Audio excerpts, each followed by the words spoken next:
you're really little, when you start, it's like that feeling of flying, right? That's so cool. Yeah. Do you still feel any of that, or is that just sort of like going to work now? It feels like work, but I choose to do it, so it's definitely fun. But then, of course, as I get older, the worries start to set in, like, okay, I'm in the air. If something goes wrong, like, I'm really gonna hurt myself. But other than that, it's still really fun for me because I know one day down the road, I'm not gonna be able to do it again, and I'm gonna wish I could.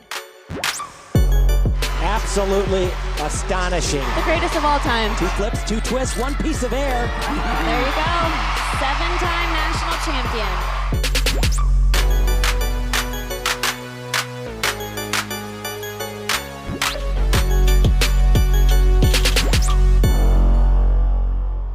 You were 3 months too young for London, right?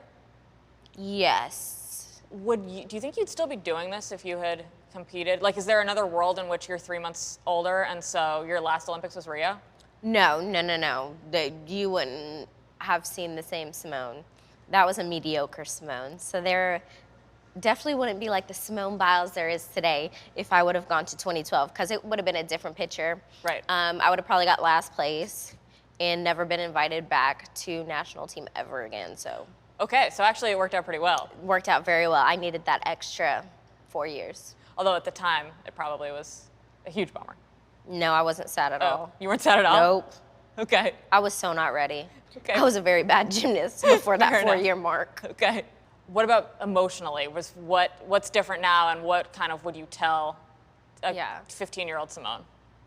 I was a wreck. I was all over the place. I really wore like my emotions on my face, and I was just a brat. Like, I was so stubborn. I didn't do anything I was supposed to do in the gym, so that really didn't benefit me for my own good in the gym or for the goals that I was trying to achieve or said I wanted to achieve. So if I were to tell my younger self something, it would be to not be so stubborn and not be so afraid of the talent that I was given, because I used to self-sabotage because I was afraid of how I could be, because I was afraid I was going to be on a big stage like I was, in the expectations. The level of greatness that was in front of you? Yes. You couldn't have handled that? Yeah, because I was already afraid of my potential, so I was already starting to do it. Right. How would you self-sabotage? Just in the gym, not do certain skills because I knew then the harder ones would come along. Mm-hmm. And I knew if I could do some of those skills, I could do harder ones. Gotcha. And I just wasn't ready to be on a big world stage. And then I would just like, not punish myself, but I would kind of stay in the house if I had a bad practice and not do anything. And I would just think about gym all day long, even if I didn't have gym that day. I thought if I had a bad practice, it would carry over to the next day, and then the next day, and the next day, and it would just be a repeating cycle. But now I leave all my emotions or whatever inside the gym, however practice goes, leave that there, go home. It's like, okay, the Simone, the gymnast, is still not allowed in the house. You know what I'm saying? Yeah. Because I always felt like, not always, but I learned as I got older, gymnastics isn't my entire life. It's just a part of my life.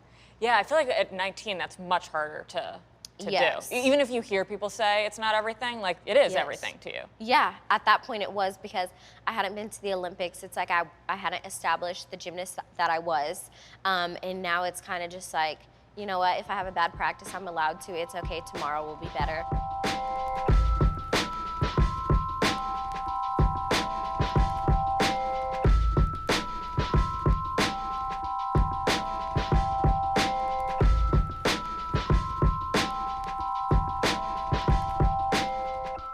I mean, you're at a tough place in that, like, there are at least 3 categories I feel like everybody wants to hear from you from.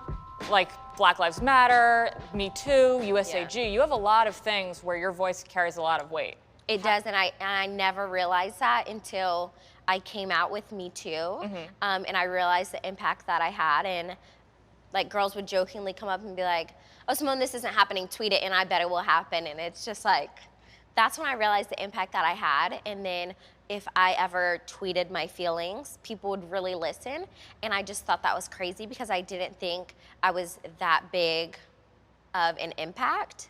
And that's also scary, because people expect you to speak out, and sometimes it can be triggering, it can be hard. And sometimes I would think you don't want to. Like, it's your own private thought. You don't Yeah, always need to deal with whether 1 million people on Twitter agree with you. Yes, exactly. But at the end of the day, I feel like I'm helping other people out there, and that's why I do it. Is that heavy? That seems like a lot. It is. A lot of pressure to put on yourself. It is, but at the end of the day, we're not alone. And so it also helps me relieve some of those things that I feel like I'm alone with as well. What do you think people most get wrong about you? What would you like people to know? I don't know, I'm pretty much an open book, so everything you see on social media is kind of how I am. I really try to be open, honest, and raw with all of my followers. But I think the misconception is I have it all together, but there are days where I just fall apart and I have mental breakdowns just like them, and I think like everything in the day is going wrong. And I'm just a normal human being with feelings too. Do you feel like you're anything like a normal 24-year-old? What is it like to be a 24-year-old Simone? I definitely feel old because I've accomplished so much already. During quarantine, I actually got to feel like that 22, 23-year-old and kind of be myself, like stay at home, do whatever.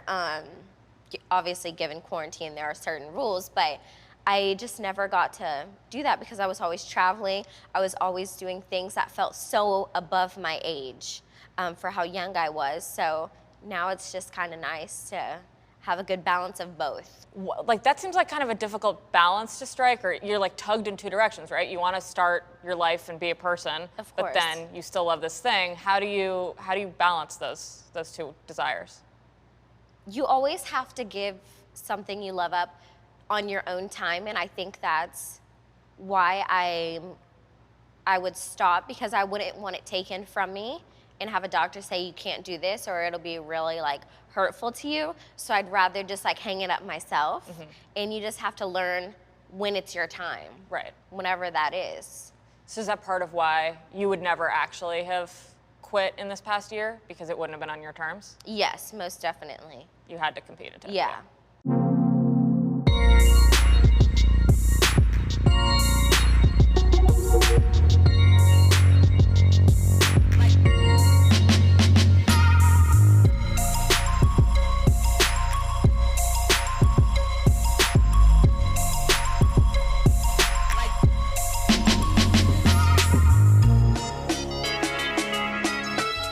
Starting to notice all of the possible lasts for you? Yes, and it's so scary. Obviously, I'll always be able to go into the gym and have fun, but I'm not always going to be able to do a triple-double or all of the Biles that I have, and that's just kind of, it's strange to think about. Yeah, and then there are like the literal, like last nationals, last class, like that.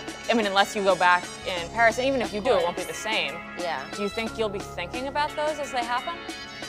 No, because you never know when it's going to be your last. So you can't think about it if you don't know. But then you miss it.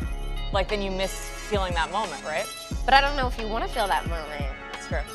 Yeah. Because you almost put more pressure on yourself if you say, this is my last nationals, then you have to make it the best. You know what I'm saying? So I think it's best to just not know and go with the flow. So you won't be thinking of Tokyo like this is it? Definitely not.